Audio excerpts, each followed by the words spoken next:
Ça doit être bon sûrement. Du coup, ça va être simple. On va faire une petite interview, comme ça on sait comment ça se passe, parce que nous, on vit pas vraiment la vie comme vous le vivez en tout cas. Pour nous, quand on arrive au Congo, c'est super simple. On a notre chauffeur, on sait qu'on doit aller à droite, à gauche, c'est facile. Et du coup, c'est bien d'avoir un point de vue extérieur à ça. Donc vous. Du coup, ça va être simple. Il y a plein de points, je vous ai envoyé les questions. Oui. Ça allait ou pas les questions? Ouais, ça va. Ouais? Ouais. Après, faut pas hésiter s'il y a des questions, t'as pas envie d'y répondre, tu me dis... Ok. Tu me dis, et puis voilà. Et puis pareil, si toi, tu as des choses à dire en plus, bah, tu les dis. Ok? Bah, est-ce que tu peux te présenter pour ceux qui te connaissent pas du coup? Je suis Monsieur Serge Matou, congolais de naissance, de père et de mère, comme on dit à Kinshasa. Je suis père de 6 enfants, marié avec une seule femme. Ça, c'est important de le dire, avec une seule femme, parce que du coup, au Congo, on a déjà entendu parler qu'il y avait du coup encore la polygamie. C'est pas officiel. Ok, d'accord. C'est pas officiel. Mais du coup, il y en a qui ont Ouais, il y plusieurs. en a qui en a plusieurs femmes. Ça dépend. Mais ils le font en cachette parce que notre État reconnaît qu'une seule femme. D'accord, ok. Qui est reconnue officiellement ou une femme légitime que l'État reconnaît. Mais Da- les autres sont on appelle ça chez nous, première, deuxième, troisième bureau. D'accord, ok. Du coup, 6 enfants. 6 enfants, 5 garçons et une fille. L'aîné a 15 ans, le deuxième à 14 ans, le troisième à 13 ans, le quatrième à 11 ans, le cinquième à 4 ans, le sixième à 3 ans. Il est tout neuf. Tout neuf. Tout neuf. Ok, super. Du coup, tu es originaire de Kinshasa ou d'une autre région, d'une autre ville à côté? Bon, je suis né à Kinshasa, grandi à Kinshasa, mais mes parents sont de Kwilu. Et nous nous sommes installés à Kinshasa. Et du coup, je suis originaire de Kinshasa. Ok, d'accord. Ouais. Ok, super. Et du coup, grandi, fait les écoles à Kinshasa aussi? Bon, j'ai sillonné presque toute la République. Il y a quelques points là où on a été avec les parents. J'ai fait l'école primaire à première, deuxième, troisième, quatrième, cinquième en Bandaka, même école que l'ancien président Mobutu, groupe scolaire. Et j'ai pris mon diplôme à Bandondoville comme bac, comme les autres le disent. Et je suis venu faire l'université ici à Kinshasa. Ok, un bac dans quoi du coup? Oui, En mécanique générale. Donc, je commençais, je fais mécanique automobile. C'est un cycle court. Et après, je fais mécanique générale. J'ai pris mon diplôme d'État. Et après, je suis venu faire le bâtiment à l'université. Ok, pas mal. Du coup, vu que tu es originaire de Kinshasa, ça a été comment l'enfance ici? Comment tu as grandi quand tu étais adolescent, un peu plus jeune? Ah bon, mon adolescence, je l'ai passée à plusieurs villes. Du coup, à Kinshasa, ça se passe bien. À l'époque, les parents étaient mieux rémunérés. Tout était facile à trouver, à manger, à boire. Les parents arrivaient au moins à nouer le début de mois sans problème. Ok. Du coup, on a passé notre enfance, notre adolescence avec beaucoup de considération, même si on pouvait faire quelques bazars, mais au moins les parents étaient là pour nous supporter et nous prendre en charge. Ok. C'était en quelle année ça à peu près? C'était quelle époque? C'était C'est dans les années 2000, plutôt dans les années 1900. D'accord, ok. Bon là du coup c'était un peu l'intro et tout ça. Là on va parler du coup de maintenant. C'est comment une journée typique pour toi, avec ton travail du coup hein? Pour commencer, ma journée, je commence souvent à 5 h du matin. Je me lève à 5 h pour arriver tout au plus tard à 8 h juste en ville. Parce que là où j'habite, et pour arriver au centre-ville, je peux au moins prendre 2 heures de route. Et si je quitte chez moi à 5 h, j'ai au moins 30 minutes à l'arrêt pour patienter le bus. Et le temps de prendre le bus et les embouteillages, ainsi de suite, j'arrive en ville à 8 h. Ok. Et c'est là où ma journée commence. Ok. Du coup, tu me dis que tu fais 2 heures de route, mais tu mets combien de temps Enfin, il y a combien de kilomètres plutôt? Ah bon, au moins le kilomètre, si je peux estimer, c'est à 23 km. Ok. À 23-24 km du centre-ville. Ok, donc 2 heures pour faire à peu près... Mais s'il n'y a pas d'embouteillage, c'est dans le 45 ou 40 minutes. Je suis au centre-ville. Ok, d'accord. Ah bon, je commence ma journée, il y a des rendez-vous, par exemple, déjà établis. Tu dois aller à tel endroit pour aller chercher une personne. Maintenant, ça dépend parce qu'au centre-ville, le trafic n'est pas comme dans nos quartiers ou dans des bidonvilles. Donc, dans nos quartiers, il y a plein d'embouteillages, il y a plein de petits marchés, il y a coins que les gens vendent. et ça empêche souvent la circulation. Mais au centre-ville, souvent, la circulation est fluide. Du coup, tu peux faire 10 à 15 courses la journée et ça vous va comme ça. Ok. Oui, donc il y a des rendez-vous. En fait, vu que toi, du coup, tu es employé, Ouais. du coup, tu sais que la journée, elle est remplie, tu as déjà tes rendez-vous. Oui, il y a déjà des tâches qui sont déjà établies que tu dois accomplir pendant la journée. Et du coup, donc, tu te lèves à 5 heures et tu finis à quelle heure ça... Bon, l'heure par laquelle je finis, ça dépend. Il y a des jours où je finis à 20 heures, il y a des jours où je finis à 22 heures, il y a des jours où je finis à 1 heure du matin, il y a des jours où je finis à 4 heures. Ça dépend des tâches que j'ai la journée. Il y a des fois où je dois accompagner les gens à l'aéroport. Et du coup, quand tu fais des courses de l'aéroport, ça prend plus de temps. Et tu peux passer toute la journée et la nuit au boulot. Et tu rentres chez toi le lendemain matin. C'est ça. C'est pour ça qu'on se dit tout le temps à tout à l'heure. Oui, c'est ça. Surtout ça. C'est pas évident de travailler des fois 20 heures par jour ou... Bon, c'est ça le problème de travail, parce que normalement, on doit travailler 8 heures. Mais avec ce qu'on vit au pays, à des fois, on ne respecte pas ça. Normalement, il y a des gens qui travaillent 10 heures, il y a des gens qui travaillent plus que cela, parce que si tu refuses d'accepter ces conditions de travail, il va rester à la maison. Oui, et du coup, dès qu'il reste à la maison, c'est la famille qui crève de faim. Oui, c'est ça. Oui. Et du coup, par exemple, si vous êtes salarié dans une entreprise, est-ce que, par exemple, si vous ratez une semaine de travail, ils vous payent la semaine de travail ou pas du tout? Ça dépend du contrat. Ok. Ça dépend du contrat. Si vous avez un contrat CDD ou CDI, là, vous pouvez faire 1 semaine, 2 semaines à la maison. Si votre absence est justifiée, vous serez toujours payé. Mais si vous avez un contrat de prestation, comme un journalier, donc quand vous ne prestez pas, vous n'avez pas l'argent. Si vous faites 1 semaine, ils vont comptabiliser le temps que vous avez passé chez vous à la maison et ils vont retrancher ça dans votre salaire. Ok, très intéressant. Une autre question, qu'est-ce qui rend Kinshasa unique à tes yeux? Ah bon, je suis Kino de naissance. Donc, j'aime Kinshasa parce que Kinshasa a un côté hospitalier. La ville de Kinshasa est tellement belle pour nous, malgré à l'époque, on a connu tout ce qu'on a connu comme de turbulences au pays. Mais Kinshasa, parce qu'il y a des coins, par exemple, chez nous, là-bas, là où moi j'habite, nous, on appelle ça Monchikile parce que quand tu arrives là-bas, tu trouves tout. C'est un mot en lingala Monchikile? Oui. Monchikile, par exemple, ce sont des slogans. Les jeunes de chaque coin ont surnommé. Par exemple, on a Monchikile, on a, comment on appelle ça? On a Tchango, on a par exemple...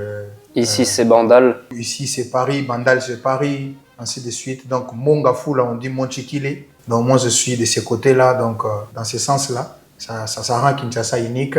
Dans de fait, la façon dont nous fêtons chez nous, ça rend Kinshasa unique à son genre. On prépare une fête avec des uniformes. Il y a beaucoup de choses qui rendent Kinshasa unique à son genre. Ok, c'est intéressant. Entre autres, la bouffe. Ah, ça c'est sûr. Oui, nous aimons beaucoup le foufou, le pondu, le ntsakamadesu et le fumbwa. Donc c'est vraiment formidable. Le muntsamu. Donc ça rend Kinshasa unique à son genre. Et puis tu es libre dans ton coin. Donc c'est ça ce qui rend Kinshasa un peu unique à son genre. D'accord, ok. Ouais, intéressant. Et en plus, Kinshasa est unique parce que beaucoup de Congolais qui vivent dans des provinces, ils ne peuvent pas passer toute sa vie sans pour autant être à Kinshasa. Il fait tout de son mieux pour un jour passer un séjour à Kinshasa. Donc si tu es Congolais et que tu n'as pas passé le temps à Kinshasa, même si tu te rends en Europe, on va toujours te demander ton adresse de Kinshasa. Ok. Si tu n'as pas d'adresse à Kinshasa, en tout cas apparemment on te dira que tu n'es pas Congolais. Ok, d'accord. Les gens qui sont partout ailleurs, notre diaspora, si vous le demandez, chacun d'eux ou chacune a toujours l'adresse à Kinshasa. C'est vraiment le cœur du Congo finalement. Ouais. De la République démocratique du Congo. Par exemple, on a des capitales. On a les capitales, je peux dire que tout le monde aime Kinshasa, capitale de la République. On a aussi notre capitale économique, comme les gens disent aussi, qui est Lubumbashi. Même les gens qui habitent Lubumbashi ne peuvent pas supporter terminer toute sa vie à Lubumbashi. Il faut qu'il passe à Kinshasa. Il faut qu'il passe à Kinshasa, ok. Sans Kinshasa, le Congo n'est pas le Congo. Même les Congolais d'en face, parce qu'on a les deux Congos, non? Les deux capitales les plus proches du monde. C'est ça, exactement. Il y a le Congo-Kinshasa, il y a le Kinshasa et le Congo-Brazzaville. Même nos voisins d'en face, ils doivent venir ici. Ils doivent venir ici un jour. Il y a des musiciens qui sont renommés, partout dans le monde. Et alors que les gens, tu peux être quelque part, on te demande, tu es de Kinshasa, oui, le Kinshasa de Papa Wemba ou le Kinshasa de un tel. Donc il y a des gens qui ont fait le nom, qui fait toujours grandir Kinshasa de plus en plus. Et du coup, Brazzaville, parce que Brazzaville, est-ce que ça reste quand même une capitale importante, malgré que ça soit dans l'autre Congo? Ouais. C'est quand même une grosse capitale pour... Ah oui, hein, même nous aussi qui sommes à Kinshasa, il faut toujours passer aussi un jour à Brazzaville. Ok. Parce que ce sont nos frères, nos voisins les plus proches. Et on a des tribus. Par exemple, il y a Kikongo à Kinshasa, il y a Kikongo à Brazzaville. D'accord. Il y a Lingala à Kinshasa, il y a Lingala à Brazzaville. On est tellement rapprochés. Et si on regarde bien, à l'époque, il y avait le roi Congo. Et ils vivaient ensemble. Les gens pouvaient se marier de part et d'autre. Donc, on est resté comme ça. Alors, un vrai Congolais, il a toujours de l'amour de l'autre côté aussi. Oui, c'est ça. Vous êtes frères, vous êtes pareil. Ouais, moi, vous voyez pas vraiment ça comme... Je ne passe pas toute une année sans pour autant aller à Brazzaville. C'est ça. Oui, vous voyez pas ça spécialement comme un pays différent. Non. Parce que pour aller là-bas, ça ne me demande pas beaucoup de choses. Et quand je suis là-bas, je suis très libre, très à l'aise, comme en étant chez moi. Ok. Par rapport aux embouteillages de Kinshasa, est-ce que du coup Brazzaville c'est pareil ou... Bon, Brazzaville n'a pas beaucoup d'embouteillages comme ici à Kinshasa. Ouais, ok. Je ne sais pas qu'est-ce qui caractérise ça exactement, mais ici à Kinshasa, les embouteillages, je peux dire, c'est caractérisé parce qu'on a beaucoup de véhicules, on n'a pas beaucoup de routes. Et du coup, tout le monde, on est censé se retrouver au même endroit, au même moment, parce que nous tous, nous partons au centre-ville, parce que tout est centralisé au centre-ville. Et du coup, comme tout est centralisé au centre-ville, il y a beaucoup d'embouteillages parce que tout le monde va quitter chez lui pour aller en ville. Et même pour retourner le soir, on rentre au même moment et ça crée toujours des embouteillages. C'est exactement pareil, oui. Oui, en fait, c'est qu'il y a énormément de gens qui utilisent la voiture, alors que ça se voit que c'est pas... utiliser une moto, ça serait mieux. Il y a d'autres personnes qui n'aiment pas utiliser de moto parce que c'est quand même dangereux aussi. Dangereux. Il y a des fois, il y a des motards qui ne conduisent pas correctement, mais surtout, c'est par rapport au prix. Les tarifs de motards sont trop exorbitants et du coup, les gens ne se permettent pas parce que les courses, là où tu peux payer 1000 francs, avec le motard, tu peux payer 5000. Oui, c'est ça. C'est trop. C'est ça. Nous, c'est ce qui nous est arrivé il y a 2 jours. Ils nous demandaient 15 000 francs pour faire 5 minutes. Hein. Ouais. On était à l'Académie des Beaux-Arts pour aller jusqu'à la Dacha, à côté du Novotel. Ok. Donc 15 000, quand même assez élevé, mais bon. Après, ils font aussi leur business. Bon, surtout, ils regardent aussi les gens. Oui, c'est ça. Hein. Ils regardent votre façon de s'habiller, ils regardent votre façon de parler. Ils savent que celui-ci, il ne peut pas manquer tel montant. Alors, si j'en demande, il ne va pas en manquer. C'est ça. Oui. Il y a certaines personnes, tu peux arrêter une moto, il ne va pas s'arrêter parce que quand il te regarde, il sait que la personne ici ne va pas me payer le montant que je vais demander, il passe. C'est ça. Quand il sait que celui-ci, il est capable de payer le montant que je vais demander. Il essaye. Oui, il essaye. Et parce qu'il sait que quand quelqu'un prend la moto, c'est qu'il est pressé d'arriver là où il part. Alors du coup, il en profite. C'est tout à fait normal aussi, finalement. Bon, c'est pas vraiment normal. C'est pas vraiment normal parce que ça donne pas une bonne image pour nous. Oui, après ça peut gâcher l'image de... y en a qui sont pas cool avec certaines personnes et tout ça. Du coup, est-ce que, on va revenir un peu sur ces prix-là, mais du coup, est-ce que les Kinois, ils s'entraident entre eux? Oui, hein, il y a certaines choses qu'on est mutuellement, on s'entraide mutuellement, mais il y a certaines choses, chacun pour soi et Dieu pour nous tous, comme on dit à Kinshasa. Donc, de l'aide est limitée. On n'aide pas tout le monde, mais souvent de la famille, des amis, mais pas tout le monde. D'accord. C'est vrai que les gens vont venir aider, mais ils vont demander quelque chose en retour. Il faut toujours donner un petit truc, quoi, c'est ça. En retour, il faut payer. C'est ça, que ce soit pour ça ou autre chose, en fait. Ouais, surtout ça. C'est jamais grand-chose, mais c'est des gens qui sont dehors, donc... Ouais, surtout ça. Et autre chose, il y a beaucoup de gens qui n'aiment pas aider parce que chez nous, il y a d'autres personnes qui considèrent le fétiche. Il n'aime pas aider les autres parce qu'il a peur que la personne va utiliser son argent. D'accord, ok. Dans le sens pour l'empêcher d'obtenir encore. D'accord, ok. de l'empêcher d'être béni encore. Donc il va amener son argent peut-être chez le féticheur. On a connu beaucoup de choses comme ça au pays. Alors du coup, les gens sont devenus, ils se réservent pour aider. Un peu plus méfiant. Ouais, ils commencent à se méfier. C'est intéressant. J'apprends plein de trucs. Hein. C'est bien. Hein. Là, on va parler des saisons et du climat. Est-ce que le climat, il influence la vie à Kinshasa par rapport à la saison sèche et saison de pluie, des pluies du coup? Oui, oui. Que ça soit autant pour les maladies aussi. Parce qu'on sait que beaucoup de gens tombent malades quand c'est la saison sèche. Est-ce qu'il y a des maladies? Est-ce que du coup c'est plus compliqué pour conduire, pour sortir parce qu'il fait trop chaud? Surtout pendant la saison de pluie, la ville est beaucoup secouée parce qu'il y a beaucoup de coins. Par exemple, on a connu le problème de l'inondation dernièrement et la voiture a connu un souci. Et du coup, il y a beaucoup de coins comme ça, qu'il y a beaucoup d'inondations, que des maisons sont submergées dans l'eau. Et pendant la saison de pluie, on a beaucoup de problèmes. Et il y a aussi le problème des SNEL, le problème des courants. Les câbles sont nus et il y a beaucoup de morts comme ça subites à cause de l'eau.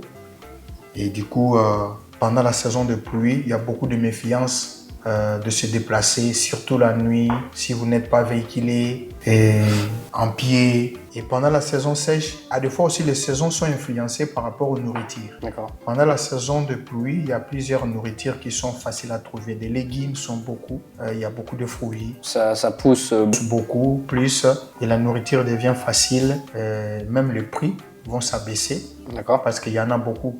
Mais pendant la saison sèche, il n'y a pas beaucoup d'eau. Il n'y a pas de pluie et du coup on manque beaucoup de choses. Il n'y a pas beaucoup de légumes, il n'y a pas beaucoup de fruits, ainsi de suite. Donc nos saisons-là influencent aussi la vie. Les gens tombent malades plus en saison sèche parce qu'il y a beaucoup de poussière. Parce qu'il y a beaucoup de poussière, il y a beaucoup de vent. Et il fait tellement chaud. Il fait froid la nuit, il fait chaud la journée. Et du coup, il y a beaucoup de bactéries qui circulent à gauche et à droite. Et puis les gens tombent souvent malades pendant la saison sèche. Ok. Surtout les petits-enfants. Et surtout les étrangers, les gens qui viennent être secoués à cette époque-là, ils sont souvent tombés malades par rapport à l'échange. Souvent chez nous, l'échange de saison, il y a toujours de maladies. Il y a des grippes, il y a des fièvres. Ah bon, ça c'est parce qu'on vient d'échanger de saison. Ok, d'accord. Et du coup, tu me dis qu'il fait chaud. C'est quoi chaud? Dans les moyennes maximales, c'est combien? 44, 45 degrés. Ouais. Et le froid, on va dire le soir? Bon, le froid, c'est le soir chez nous. Par exemple, 24. Si vous passez de 44 à 23, ouais, c'est sûr que du coup, ça fait froid. Ouais. Ouais. Et c'est que pour vous, c'est pas ça? Parce non, que non. Il y a le moins. C'est ça. Le moins 5, le moins 16, le moins. Mais chez nous, c'est le 24, 23. C'est déjà froid. D'accord. Oui. Ok. Du coup, on parlait des maladies. Si demain, quelqu'un tombe malade, ça se passe comment? Au niveau des hôpitaux, est-ce que c'est assez pratique? Est-ce que c'est long? Pour être soigné? Pour être soigné. Bon, ça dépend. Ça dépend de l'hôpital par lequel tu vas aller. Parce qu'on a beaucoup de centres de santé. Les centres de santé sont des petits hôpitaux que ça se trouve un peu partout. Et ça dépend aussi des moyens. Si vous partez un peu là-bas, avec vos moyens, vous êtes soigné rapidement. Mais souvent, ils n'ont pas de matériaux ou de matériel adéquat pour soigner, détecter rapidement quelque chose qui va révéler exactement de quoi vous souffrez. Mais quand vous partez dans des hôpitaux modernes, là-bas, ça demande beaucoup de moyens et ça demande aussi beaucoup de temps. Oui, c'est ça. Alors du coup, tout le monde n'a pas la capacité ou de moyens pour aller là-bas. Soit il faut être conventionné, vous travaillez quelque part et puis vous êtes conventionné quelque part, là c'est facile, vous pouvez être soigné, c'est un peu ça. Ok, d'accord. La dernière fois on parlait de la malaria, du coup la piqûre, les piqûres de moustiques, qui donnent ça. Vous avez un médicament pour ça, pas un vaccin, mais est-ce que par exemple si vous attrapez ça, quand vous y allez, est-ce qu'ils vous donnent un médicament qui existe pour... Oui, il y a beaucoup de médicaments qui existent au pays pour soigner la malaria. Ok. Il y en a beaucoup. Ok. Vous pouvez trouver ça partout, dans des pharmacies partout. Ok. Nous, en France, on nous a dit que si on devait l'attraper, c'était mieux de l'attraper ici. Parce que ici, vous la soignez mieux que nous. Donc nous, comme je vous ai dit, on a des traitements à prendre à chaque fois qu'on est là. Parce que si je comprends bien, je suis au courant qu'en France, en Europe souvent, on a éradiqué la malaria depuis des décennies. Hein. C'est ça. Après, il faudrait que je me renseigne. En fait, je sais même pas si elle a existé. Parce qu'à mon avis, elle a existé. Elle a D'accord, existé. ok. J'ai travaillé avec notre ministère de Santé. Ça a existé. Mais ils ont déjà éradiqué ça. Donc, ça n'existe plus dans vos carnets de soins aujourd'hui en France, la malaria. D'accord, ok. Donc, du coup, même, je ne pense même pas que le médecin de là, ils savent comment en prendre face à ça. Et du coup, quand quelqu'un quitte la France pour la RDC, souvent, ils prennent des vaccins. Ils peuvent prendre le vaccin de 18 mois, de 6 mois, Oui. contre la malaria, ainsi de suite. Ok. Du coup, est-ce que les gens ils changent leur façon de vivre? Du coup, on parlait par rapport au climat, aux saisons. Est-ce que les gens changent leur manière de vivre? Vous m'avez dit que du coup, par rapport aux fruits et tout ça, bah, peut-être que c'était mieux en saison des pluies pour manger les fruits, les légumes et tout ça, qu'en saison sèche, c'est un peu plus compliqué. Mais par exemple, bah, quand il pleut, ils peuvent plus sortir en voiture. Est-ce que du coup, ça, en saison des pluies, c'est vraiment quelque chose de compliqué? Oui, c'est très compliqué parce que souvent, chez nous, ici à Kinshasa, quand il pleut, les gens ne sortent pas. C'est ça. Ils attendent jusqu'à ce que la pluie va terminer. Parce qu'aujourd'hui, il y a eu la pluie chez moi. Je n'étais pas obligé de me déplacer pendant qu'il pleuvait. C'est ça. Pendant la pluie. Et donc, j'étais obligé d'attendre jusqu'à ce que ça prenne fin. Et puis, je sors parce que si j'allais prendre les transports, il n'y a pas de transport. Oui, de toute façon, vu que personne sort, Ouais. il y aura Donc, il n'y aura pas de transport. Les motards même sont là, garés quelque part pour éviter d'être mouillés et puis tomber. Il y a des trous, par exemple, sur les chaussées. C'est dingue hein, quand même. Hein. Et ça, du coup, c'est dû en fait, au fait que les évacuations elles soient mal faites, sûrement. Oui, hein. Ouais, c'est ça. Ok, on va parler de la culture un petit peu. C'est une question de Johanna d'ailleurs. Okay. C'est quoi votre plat préféré? Oh, moi, mon plat préféré, c'est le pondou. Ok. Le pondou et les foufous et les poissons salés. Ok, comme on a mangé la dernière fois. Ah, oui, les poissons salés là. Et vous ajoutez le pondou avec le foufou. Ça, c'est mon plat préféré. C'est vrai? Je peux en manger du janvier au décembre chaque jour. Ok. Sans se plaindre. C'est ça. Ouais. Puis c'est de la bonne nourriture finalement aussi. Hein, ah oui, en hein, plus. Depuis l'enfance. Et puis c'est facile aussi à faire ou c'est que ça se fait beaucoup ici en fait? Oui, hein, c'est facile à faire, sauf que c'est un peu fatigant de piler tout le temps parce que le pondou, il faut piler avec les mains. Okay. Il y a des machines aujourd'hui qu'on peut faire le pondou, mais sauf que beaucoup de parents ou beaucoup de gens n'aiment pas le pondou qui a été passé aux machines. D'accord. Ils préfèrent que le maman puisse piler ça eux-mêmes et c'est bon. Ok, intéressant aussi. Hein. À quoi ressemble un bon repas de famille? Déjà, par exemple, c'est quel jour? Vous savez que vous êtes réunis ou... Bon, souvent, dans beaucoup de familles, le repas de famille se passe le week-end, samedi, dimanche. Moi, chez moi, c'est souvent le dimanche. Le dimanche, chez moi, j'ai beaucoup de gens qui viennent manger à la maison. On a beaucoup de visitations, on a des amis, on a des collègues, on a vraiment des visitations parce que beaucoup de gens aiment venir manger le pondou chez moi. D'accord. Ouais, et le pondou fait à la main ou pas? Oui, parce que ma femme, elle prépare souvent le pondou samedi, dimanche. Non, ça ne rate pas. D'accord. Et du coup, c'est quoi? C'est une grande table? Pour que je me fasse une image dans la tête, c'est quoi? C'est une grande table? Bon, ça dépend de la famille. Ça dépend parce que vous pouvez avoir une table de 6 places ou plus. Souvent, il y a plusieurs personnes. Donc, disons, on prépare beaucoup parce qu'il y a beaucoup de gens qui vont passer et qui vont manger. C'est ça? Oui. Ok. Oui, donc, on ne s'assoit pas. Ça dépend. Vous pouvez réunir 2, 3 personnes dans chaque table. Ça dépend. Ou soit vous asseyez tous ensemble dans une même table, oui. Mais souvent, chacun dans son coin, mais vous mangez, ces jours-là, vous mangez la même chose. Et puis, c'est ça. Ouais. Fait par vous, la famille, tout ça, quoi. Okay. Comment se passe une fête? Un mariage, un anniversaire? Ça se passe comment? Du coup, le mariage, c'est le samedi?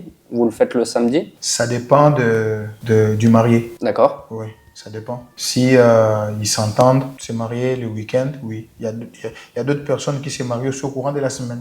D'accord. Ça dépend de leur emploi du temps et de leurs préparatifs. Donc, il n'y a pas vraiment de date calée ou de jour calé, mais souvent, il y a beaucoup de gens qui se marient le week-end, vendredi, samedi, dimanche. Nous, en France, c'est souvent le samedi. En fait, je sais pas souvent, je crois que c'est tout le temps. Okay. C'est uniquement le samedi. Donc voilà. Et du coup, pareil pour les anniversaires, est-ce que vous faites des grandes fêtes? Oui. Ou par exemple, pour des 18 ans, Oui. La majorité, est-ce que vous faites des grandes fêtes? Bon, pas vraiment. Non. Pas vraiment, parce que notre culture, on n'a pas cette culture-là de fêter des anniversaires de temps en temps. Ça, Ok. ça dépend de la famille. Moi, par exemple, je cultivais à fêter les anniversaires de mes enfants depuis. Ok. Donc, et ils grandissent au moins avec cette culture-là. Oui, c'est ça. Mais moi, quand j'étais petit, chez moi, je me souviens, si je fêtais beaucoup d'anniversaires, c'est 2 fois. C'est 2 fois que je fêtais quand j'étais encore enfant. Mais avec mes enfants, chaque année, je fête pour eux. On réunit les gens de la famille et puis le voisin. Ils viennent fêter autour du gâteau et puis on partage le gâteau et puis on mange ensemble. Pour faire plaisir aux enfants aussi. Mais pour les 18 ans, je sais qu'en France ou en Europe, il y a des termes que vous parlez, que l'enfant a quitté. Nous, en fait, on va dire que les 18 ans, c'est un peu comme... moi, je vais parler de moi, comment je l'ai ressenti. Moi, mes 18 ans, pour moi, je devenais un adulte. Sauf qu'à 18 ans, on n'est pas... En tout cas, nous, en France, on n'est pas adulte. On a beaucoup à apprendre. Partout. On a beaucoup à apprendre et on sait rien. Moi, je me souviens, pour mes 18 ans, je suis allé en boîte de nuit. Ok. Pour fêter ça. Donc, vous devenez libre. Ouais, c'est un peu ça. C'est un peu ça. Or que chez nous, c'est pas ça. Donc, il n'y a pas de fête spéciale pour ça. Ça change Donc, rien. ça se passe inaperçu. Ça dépend de la famille. Et d'ailleurs, que quand vous aurez vos 18 ans, il y a d'ailleurs la famille où les parents commencent à vous coincer davantage. Ok. Ouais. Dans quel sens? Vous devenez quelqu'un à qui les parents perdent. Vous allez peut-être aller engrosser ou être engrossé.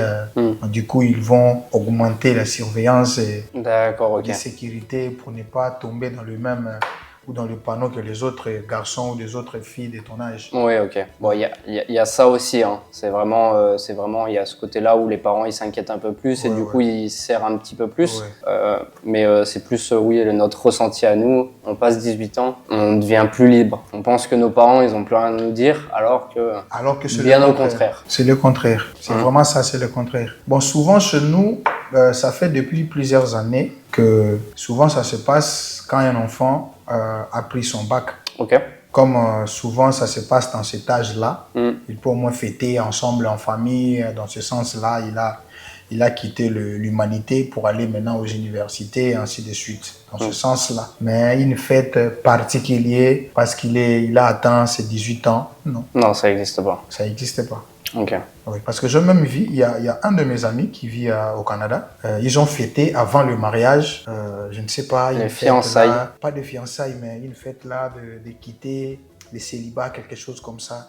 Ah oui, c'est en fait, je pense que c'est ça. On appelle ça un enterrement de vie de garçon. Voilà, l'enterrement de vie de garçon, ainsi de suite. Ça. Chez nous, ça n'existe pas. On ne sait même pas ça. Ok. On ne connaît même pas. Qu'est-ce qu'on va enterrer, ça va se passer comment, ainsi de suite. On ne connaît pas. Ouais. Tu vois un peu chez vous, il y a beaucoup de choses et chaque étape, ainsi de suite. Oui, c'est un peu ça. Ouais. En vrai, oui, c'est ça. Mais c'est vrai que souvent, par exemple, un enterrement demain, moi, je me marie. Ouais. Mes amis vont me préparer un enterrement de vie de garçon. C'est pas moi qui le prépare, c'est mes amis garçons. Ouais. Et ils me prennent et ils m'emmènent quelque part et on fait la fête pendant peut-être un week-end et après on revient. Okay. Et après techniquement, normalement on est censé être carré tout le temps. Mais quand on revient de ce voyage avec nos amis, c'est fini. C'est fini. Il y a le mariage. Ok, donc tu es maintenant considéré. Oui, ouais, exactement, c'est ça. C'est ça. Donc ouais, c'est une coutume qu'il y a chez nous qu'on fait ça. Bon, nous en Afrique ou soit au Congo, on a plus de modèles. Donc, on ne sait comment les choses se passaient avant parce qu'on ne sait pas quelles sont les coutumes que nous devons respecter. Il n'y en a pas. Alors, du coup, on commence à chercher partout. On adopte celle de l'Europe, on adopte celle des Chinois, on adopte celle des Japonais, on adopte celle des Américains, on les ramène ici au pays, ainsi de suite. Donc, du coup, on n'a pas de référence vraiment. Et chaque famille se réfère à ce qu'ils veulent. Oui, oui. Ok. Comment tu vois l'évolution de Kinshasa ou même du Congo? En tout cas, je suis en train de voir l'avenir de notre pays positif. Très positif parce que je grandis au pays. Il y a les années passées, on a vu comment les choses se passaient. Mais aujourd'hui, par exemple, si je peux parler de l'immobilier, je vois comment poussent les immeubles aujourd'hui dans notre pays. Et je vois comment le business commence à augmenter. Il y a certaines choses qui étaient des leaks avant très luxueux pour certaines personnes qui n'est pas luxe aujourd'hui. Par exemple, le supermarché, c'était réservé à une certaine catégorie de personnes avant, parce qu'il y en avait qu'à Gombe. D'accord. Donc, Donc dans la région où ouais, bah, ouais. on est à peu près dans Gombe là. Là, aujourd'hui, chez moi, quand je sors de chez moi, il y a un supermarché, ainsi de suite. Donc, du coup, il y avait des gens qui vivaient avec cette complexe d'infériorité parce qu'ils ne pouvaient pas se permettre d'aller au supermarché. Mais aujourd'hui, il y a beaucoup de supermarchés et du coup, ce n'est plus un luxe. Ok. Mais avant, c'était vraiment luxueux. Pour aller acheter même un petit jus là au supermarché, il y a beaucoup de gens qui se réservaient et qui ne pouvaient pas se permettre. Mais aujourd'hui, ça se voit qu'avec le temps, ça va encore augmenter. Okay. Et autre chose, par exemple, il y a des endroits, par exemple, pour aller, les gens pensaient qu'il faut seulement se mettre en costume. Il faut être en costume, cravate, ainsi de suite pour aller là-bas. Mais aujourd'hui, c'est le contraire. Les gens se permettent d'aller même au bureau en t-shirt. Les gens commencent à être libres. Oui. Et c'est ça, c'est très positif pour demain. Les gens ne sont plus complexés, disons. Parce qu'avant, il y a beaucoup de gens qui se sentaient, pour aller fréquenter tel ou tel endroit, il faut acheter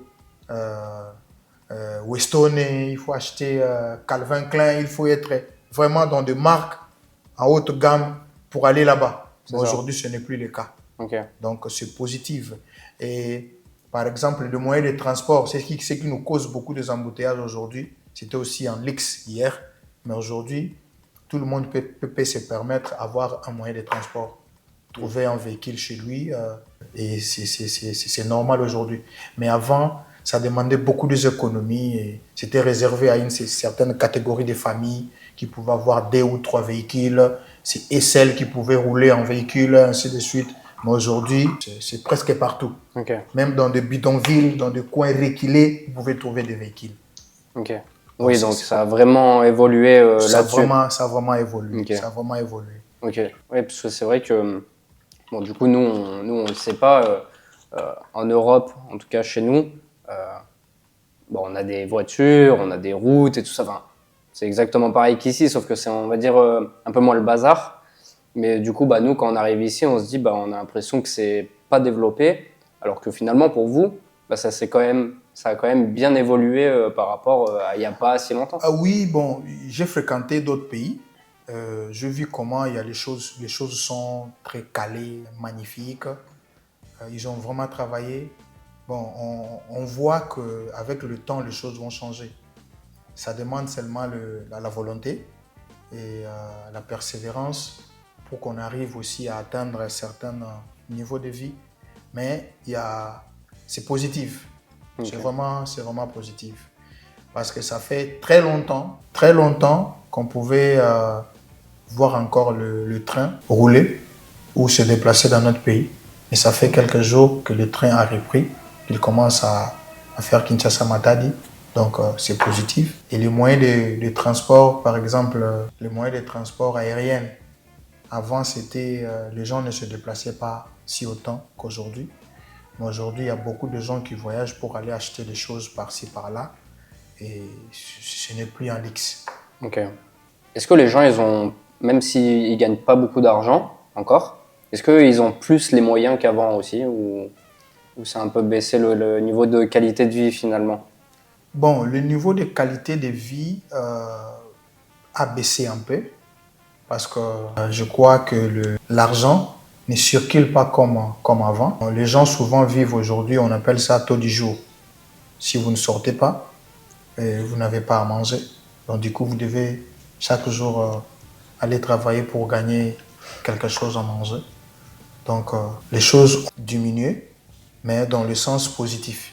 Okay. Ça promet demain parce que ça ne diminue pas dans le sens négatif, mais ça diminue dans le sens que les gens commencent à gérer. Les gens commencent à épargner pour des projets. Parce que hier, les gens ne pouvaient pas construire comme on construit aujourd'hui. Mais aujourd'hui, il y a beaucoup de gens qui travaillent dans l'immobilier, qui sont vraiment dans l'immobilier en train de construire des maisons pour éviter de vivre tout le temps en location. Et du coup, ça promet que demain, il y aura moins de personnes qui vont vivre en location. Et il y aura beaucoup de gens qui vont vivre chez eux. Oui, après, c'est mieux hein, finalement. Hein. Ouais. C'est quand même mieux. Que ça soit ici ou n'importe où, de toute façon, c'est quand même mieux. Mais c'est bien de voir l'évolution aussi. Parce qu'il y a beaucoup de gens qui se plaignent du Congo. Ouais. Mais c'est vrai qu'il y en a, personne ne parle des évolutions qu'il y a eu. Bon, beaucoup de gens n'aiment pas parler parce que le terrain est tellement glissant. Parce que quand vous commencez à parler de choses, de l'évolution du pays, et souvent ça entre dans le domaine politique. D'accord, et beaucoup de gens ont peur de parler des choses politiques parce que les politiciens aiment qu'on parle d'eux, de leur motivation, les choses qu'ils sont en train de faire, comment ils sont bons, ainsi de suite. Mais quand vous commencez à parler des choses qui vont à l'encontre de ce qu'ils font, vous devenez l'ennemi. Donc, du coup, beaucoup de gens n'aiment pas entrer dans ce terrain-là. Ils préfèrent se réserver. Ils préfèrent dire autre chose que dans ce domaine-là. C'est ça. Ouais. Ou d'un autre sens, c'est ça. Pour parler de ça, il faut avoir des nerfs, il faut vraiment être solide et puis il faut avoir des gens derrière toi qui vont te soutenir au cas où. C'est ça. Ouais. Et du coup, beaucoup de gens n'aiment pas trop toucher, secouer ces coins-là. Compréhensible. C'est compréhensible. On va faire comme si on ne parlait pas à des Congolais, mais plutôt à un Européen. Tu aimerais dire quoi à cette personne pour qu'ils comprennent mieux ton pays?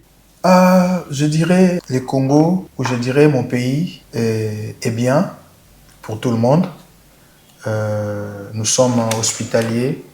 Nous voulons maximiser plus de culture chez nous pour l'évolution de nos jeunes gens qui vont nous succéder demain. Et j'aimerais encourager quelqu'un, surtout nos frères de l'Europe, parce que souvent, surtout à la télé, il y a des images qui passent à la télé du Congo, qui n'est pas vraiment beau à voir, parce que ces gens-là aiment toujours montrer ces images-là pour dire que là-bas, c'est du chaos, ce sont des zones rouges.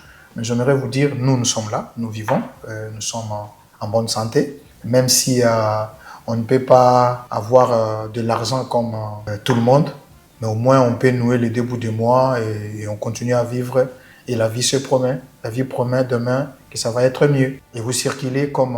Il y a des coins, bien sûr. Il y a d'autres coins que vous ne pouvez pas circuler librement. C'est partout d'ailleurs dans le monde. Même aux États-Unis, même en Europe, même partout, il y a des coins où vous ne pouvez pas circuler librement. C'est comme ici aussi au Congo. Les gens qui veulent porter un plus pour notre pays, ils sont libres de venir. Les gâteaux est encore là pour tout le monde. Donc, la personne qui veut venir travailler, qui veulent venir voir le Congo, surtout le bon côté du Congo, qui peut venir. Il va trouver le contraire de ce qu'il a toujours écouté, de ce qu'il a toujours entendu, de ce qu'il a toujours vu à la télé, dans des réseaux sociaux souvent. Parce que les vidéos que nous parlons, là où je suis au Congo. Oui, alors que là, on est dans un endroit totalement tranquille. Même si on sort, on est totalement tranquille. Après, voilà, il y a des gens qui ne sont pas habitués au fait qu'il y ait du monde dehors. Mais moi, je ne me suis jamais senti vraiment en insécurité. Donc voilà, enfin, c'est vraiment important de le dire, je pense. C'est très important. Parce qu'il y a beaucoup de gens qui veulent venir, qui sont ailleurs, mais qui ne veulent pas parce qu'ils ont peur. Ils ont été mal informés. Que le Congo, si vous partez là-bas, peut-être demain on va vous tuer, peut-être demain on va vous arrêter, kidnapper. On va vous kidnapper, mais il n'y a pas de kidnapping ici. Il y a pas de... C'est exactement comme en Europe, c'est exactement comme aux États-Unis. Il y a des endroits, il y a des gangs, il y a des endroits où il n'y a pas de gangs, il y a des endroits où il y a, comme chez nous on dit les kuluna, il y a des endroits où il n'y a pas de kuluna, donc ça ne manque pas. Les kuluna, du coup c'est... Les kuluna sont des gangs. Mais les Kuluna, ce sont c'est vraiment des gangs. Des gens organisés, quoi. Oui, bien organisés pour faire n'importe quoi. Ouais. Ok. Est-ce que, tout à l'heure, on parlait du Zaïre. Est-ce qu'il y a des choses qui te manquent ou qui peuvent manquer à certains Congolais de cette époque-là, peut-être? Bon, il y a certaines choses qui peuvent manquer aux Congolais. C'est par exemple les samedis salons. Je m'excuse, avec notre... à l'époque du Zaïre, chaque samedi, on ne pouvait pas faire n'importe quoi avant. Il faut d'abord soigner devant sa parcelle. Il faut que la propriété soit partout. Et c'était obligatoire partout. Le riz, le ruelle, partout le marché, il y avait vraiment de la propriété. Pourquoi? Parce qu'on veillait sur ça. Et autre chose qui peut manquer, par exemple, des meetings. Meetings, ce sont des genres de discours que le chef de l'État pouvait réunir les gens tout le temps, parler de lui, parler du pays. Et il réunissait les gens, Mobutu pouvait réunir les gens au stade en train de danser tout simplement. D'accord, donc ça se faisait avant. Ouais, Okay. Les gens sont là. Il avait des mamans et des papas et ils sont là en train de danser. Toute la journée, les gens vont venir de partout pour regarder. Il avait créé des fêtes qui réjouissaient les gens à l'époque. Okay. Et il y avait des fêtes, par exemple, les fêtes des pêcheurs. On pouvait aller voir comment les pêcheurs peuvent pêcher. Et il met des caméras, les gens vont filmer, les histoires comme ça. Il y avait des défilés. Et par exemple, les écoliers vont défiler aussi au même moment que les fonctionnaires. Ce sont des trucs qui manquent aujourd'hui. Okay. Le 30 juin était une fête partout, mais aujourd'hui, on ne fête pas ça. Il y a beaucoup de choses qui ne se font plus. On est comme si on a changé de monde. Okay. Oui, ça nous manque. Oui, donc il y a des choses quand même. Il y a beaucoup de choses qui manquent. Il y a des timbres. Par exemple, l'assurance était depuis l'enfance. Les enfants étaient déjà assurés, mais aujourd'hui, on ne les voit pas. Ok. Oui, donc il y a autant des choses bien maintenant. Enfin, il manque peut-être des deux côtés. Donc, ouais, il manque. Mais on voit que le gouvernement actuel, pour le moment, on cherche à remonter maintenant, à trouver de bonnes choses qui nous manquaient à l'époque. Ok. Oui. Ok, intéressant. Là, j'apprends vraiment des tonnes de choses. Hein. Mais parce que finalement, ça, c'est vraiment bien le fait que, par exemple, tous les samedis, c'est ça, tous les samedis matins, vous ne pouvez pas sortir avant 10h, avant que tout soit propre devant chez vous. Et je trouve ça pas si mal finalement. Et, ouais, c'est sympa. On chantait même, il y avait même un chant qu'on chantait Salongo, Salongo, Alinga Moussala. C'était vraiment ça, Salongo. Donc Salongo, cela veut dire arranger tout mètre de propriété, pas seulement devant ta parcelle, même au-dedans de ta parcelle. Parce qu'il y avait des gens qui pouvaient circuler, vérifier si ta parcelle est propre, si devant ta parcelle elle est propre. S'il n'y en a pas, il y a des amendes qui vont vous suivre. Mais aujourd'hui, il n'y en a pas. Oui, donc finalement, bon, on voit quand même qu'il y a des gens qui essayent de tout le temps de maintenir propre. Comme on voit sur le boulevard, il y a quand même souvent des gens qui nettoient le sable et tout ça. Ouais. Mais oui, après, avant, c'était comme ça aussi. Ils ont toujours nettoyé les routes ou pas? Bon, avant, je ne sais pas. Je ne fréquentais pas trop le boulevard à l'époque. Mais je sais que le boulevard était propre. Okay. On voyait ça à la télé. Et le boulevard était propre, très propre. Et bon, ce qu'ils sont en train de faire aujourd'hui, ça donne l'idée des choses qui va venir demain. On est vraiment en train de vouloir arranger les choses pour que les choses reviennent plus encore comme il était avant.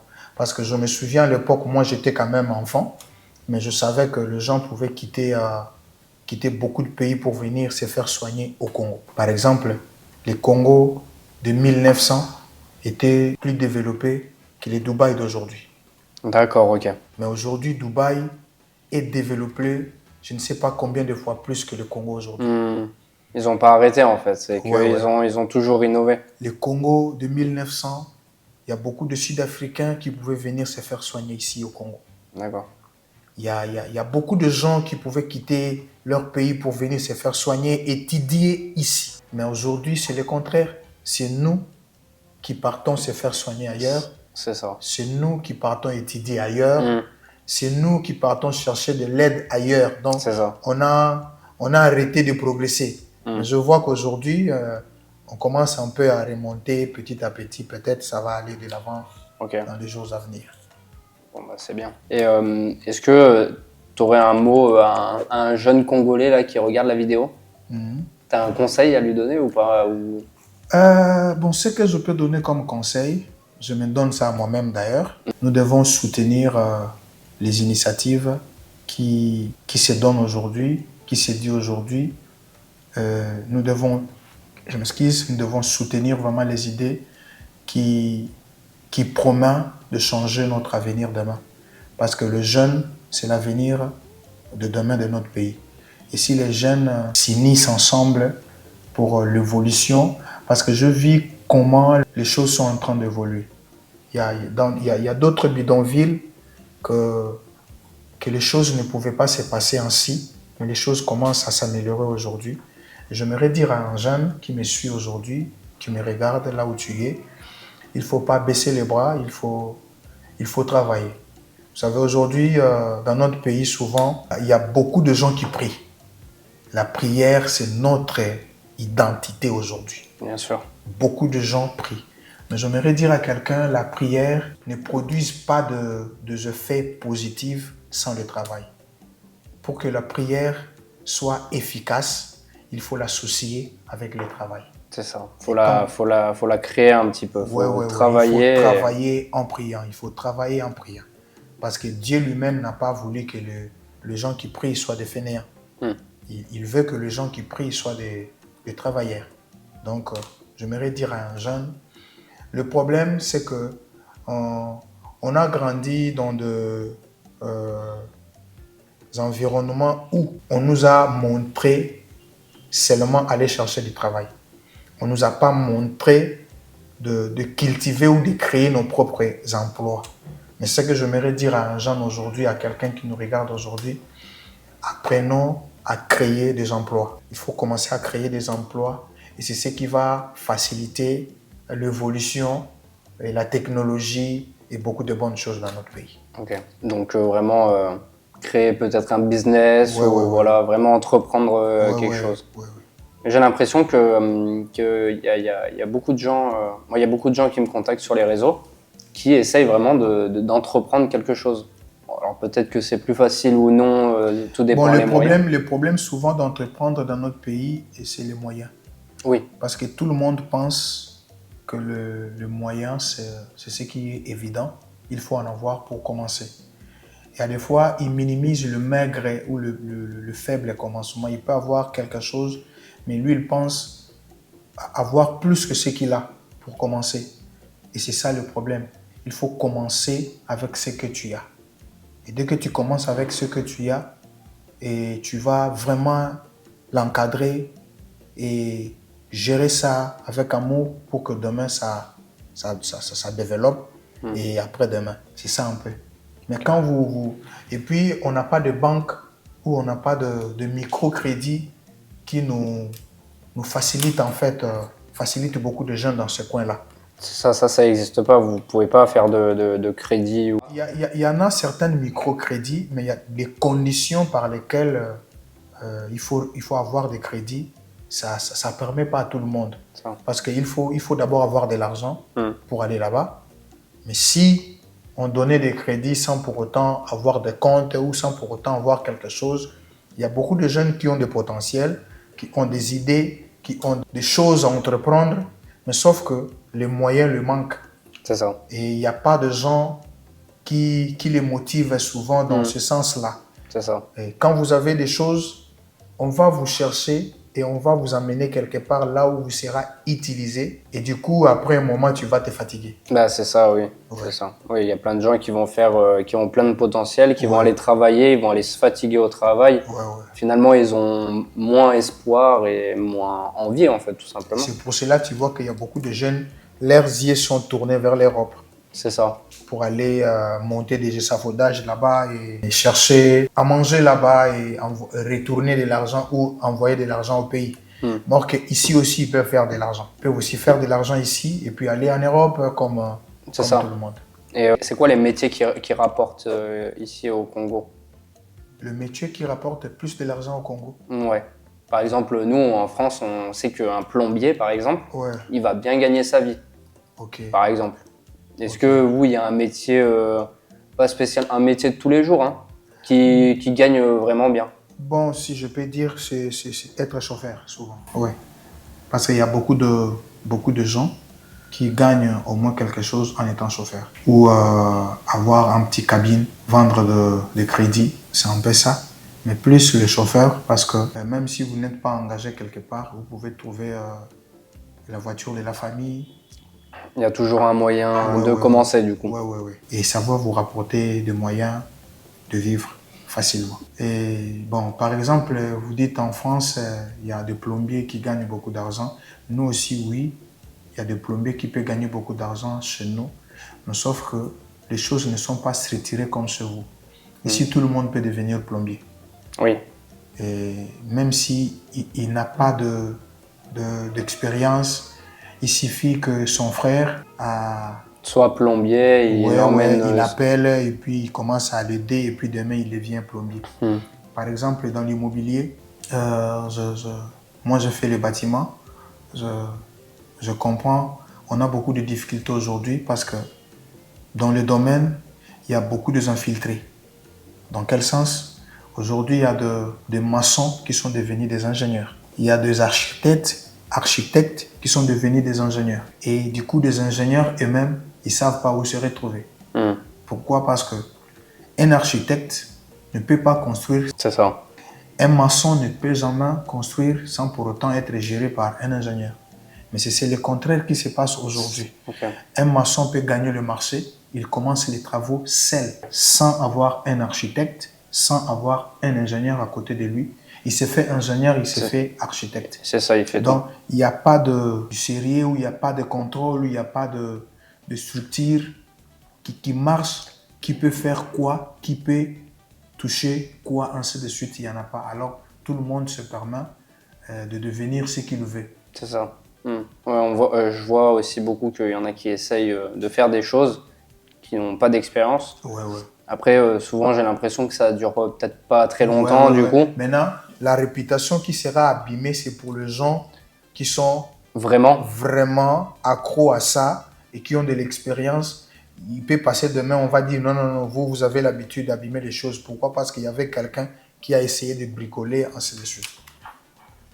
Là, on va parler un peu plus personnel. Si vous n'avez pas envie de répondre, vous ne répondez pas. Ok. Et si vous avez des choses à dire, il faut les dire.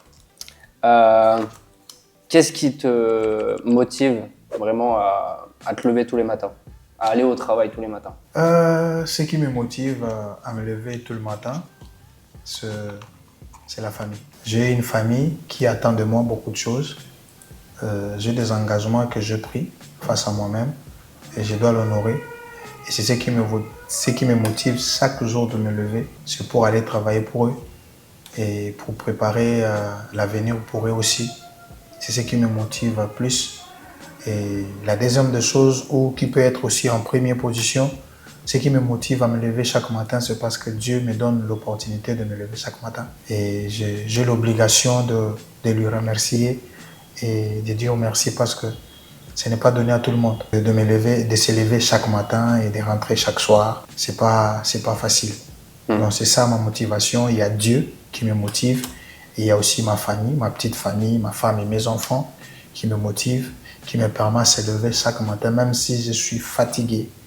Je suis obligé de me lever. Pourquoi? Parce que j'ai envie de le voir sourire. J'ai envie de le voir le visage en bonne santé tout le temps. C'est ce qui te rend heureux finalement? C'est ce qui me rend heureux. Quand je le vois aussi heureux. Intéressant. C'est très beau, ce que vous allez dire. Et en plus, c'est enregistré, c'est magnifique. Est-ce que tu as un rêve ou est-ce que tu avais un rêve? Bon, j'avais un rêve ou j'ai encore aussi un rêve. Tu peux nous dire les deux, si tu veux. Bon, le premier, par exemple, je ne pensais pas. Je voulais travailler comme... disons, cet rêve-là, c'est accompli. Donc, j'avais un rêve, un jour, d'être chauffeur. Et en dépit de mes études, j'ai fini par être chauffeur. Je pensais être chauffeur depuis mon enfance. Okay. Je voyais quelqu'un qui conduisait notre papa et j'aimais beaucoup voir comment la façon dont il faisait les choses. Et ça m'est arrivé quand j'avais 10 ans. Notre parcelle était en pente comme ça. Je suis arrivé, j'ai enlevé le levier des vitesses en vitesse, je l'ai mis en point mort et la voiture ça a commencé à partir comme ça, selle, et je suis sauté de la voiture est allée selle jusque là où, et fort heureusement pour moi, ça n'a pas cogné quelque part. Et c'est ça hein, mon rêve plutôt, et qui s'est accompli. Et la deuxième, d'avoir plus d'enfants. Encore plus? Je voulais avoir plus d'enfants, et j'en ai. Et je voulais que mes enfants puissent, bon, disons, je suis encore en train d'y travailler. J'ai un enfant. J'aimerais qu'un de mes enfants devienne président de la République un jour. C'est vrai? Oui. Ok, ça serait beau, hein? C'est ça. Ok. Et est-ce que y en a un déjà qui a un potentiel? Ouais. Ouais? Ouais. Tu sais où miser déjà? Déjà, donc, je travaille là-dessus et si Dieu m'accorde des moyens, il faut qu'il quitte les pays Ok. pour aller faire les études, par exemple, de, comment dirais-je, qui caractérise un peu la politique, des choses comme ça, Ok, d'accord. aussi pour ça, ainsi de suite, pour que demain, qu'il arrive au moins à diriger le pays. Ok. Bon, bah, franchement, je le souhaite, hein. C'est ce que je peux souhaiter de mieux, hein. Ça serait bien, hein. Ouais, ouais. Et après, vous allez avoir un chauffeur, Ah oui, oui. normalement. Oui, oui. Ok, super. Est-ce que avant que je clôture avec deux petites questions très, très rapides, est-ce qu'il y a quelque chose dont tu as envie de parler? Ce que j'ai envie de parler, je pouvais les parler dans le sens spirituel. Ok. Comment? J'aime bien parler de Dieu. Oui. J'aime bien prêcher la Bible. J'aime bien pousser les gens vers Dieu parce que c'est ce qui est idéal. Et tous, on a été quelque part un jour. On a commis des choses, par exemple, qu'on pouvait regretter. Mais quand on s'approche de Dieu, il accepte de nous changer, de nous laver et de nous donner l'opportunité que les hommes ne peuvent pas nous donner. Alors, c'est ce que je conseille aux gens, de méditer la parole de Dieu chaque jour. C'est dans Josué, chapitre 1er, le verset 8. La Bible dit que ces livres de la loi ne s'éloignent point de ta bouche. Méditez-les jour et nuit. Pour vivre les succès, pour vivre la réussite, c'est dans la Bible. Quand on médite la Bible, on a des potentiels qu'on peut vivre avec le monde. Quand on médite la Bible, on vit les succès dans le monde. Quand on médite la Bible, on est fort dans le monde. Mais quand on ne médite pas la Bible, on est fort en dehors de la Bible. On est fort seul. On est fort seul, et puis quand on est fort seul, on finit par abandonner un jour. Mais avec Dieu, on n'abandonne pas, parce que lui, il est notre force, et il nous soutient, et il nous accompagne toujours et toujours. J'aime bien parler de ces choses, parce que avant je ne pouvais pas parler de ça. Je refusais énormément de parler de Dieu.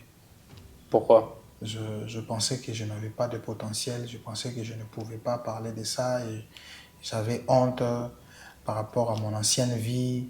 Je faisais des trucs qui n'étaient pas beaux, je me comportais d'une manière que les parents n'étaient pas fiers de moi. Oui, qui n'était pas cohérent avec du coup la Bible ou... oui, avec la Bible, et puis j'étais brigand, je tabassais presque tout le monde, je me comportais pas vraiment bien.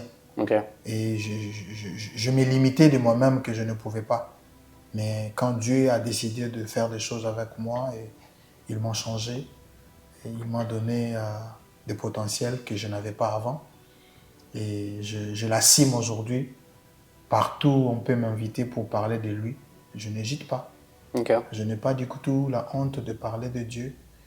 Et même si je ne connais pas la Bible en 100%, je n'ai pas la honte de parler de Dieu parce qu'on ne connaît pas Dieu à 100%. Bien sûr. Personne ne le connaît à 100% et puis personne ne peut l'expliquer à 100%. On explique le peu qu'on connaît. Comme vous le voyez. Oui, avec le moyen qu'on peut l'expliquer. Il est dit au Congo, comme il est dit en France, comme il est dit aux États-Unis, comme il est dit en Chine. Partout dans le monde, il reste le même Dieu. Ça dépend de la façon dont on est en train d'agiter. On le perçoit. Très intéressant. Une belle séquence. On va clôturer ça avec deux petites questions. Mais du coup, tu as beaucoup parlé de toi, mais du coup, là, ça va être en 3 mots. Oui. Est-ce que tu peux te décrire toi? Parce que c'est un peu. J'en profite pour faire un peu une interview en plus uniquement basée sur toi. Donc, te décrire toi en 3 mots, décrire Kinshasa en 3 mots et décrire les Quinois en 3 mots. Ouh. On peut commencer par ceux que tu veux d'ailleurs. Ouais. Je commence par moi-même.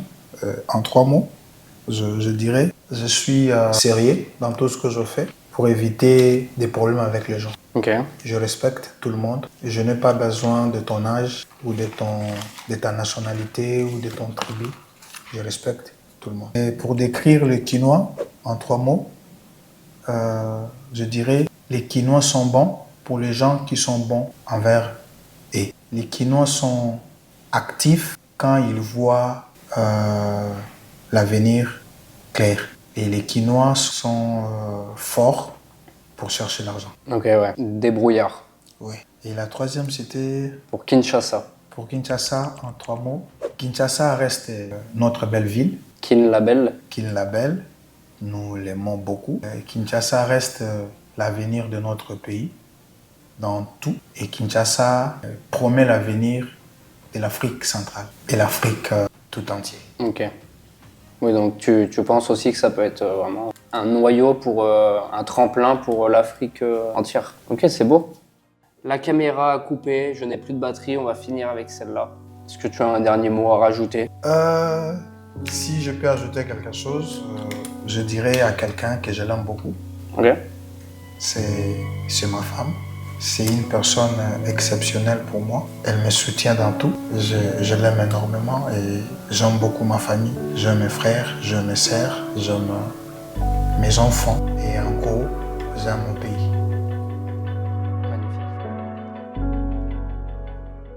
Bon, en tout cas, je suis content d'avoir fait cette petite interview. Bon, merci beaucoup. Une poignée de main. C'est à moi de vous remercier pour cette opportunité. Ouais. Je passe partout dans le monde. Ouais, presque. Hein. Si les gens ils me regardent, mais oui, hein, normalement.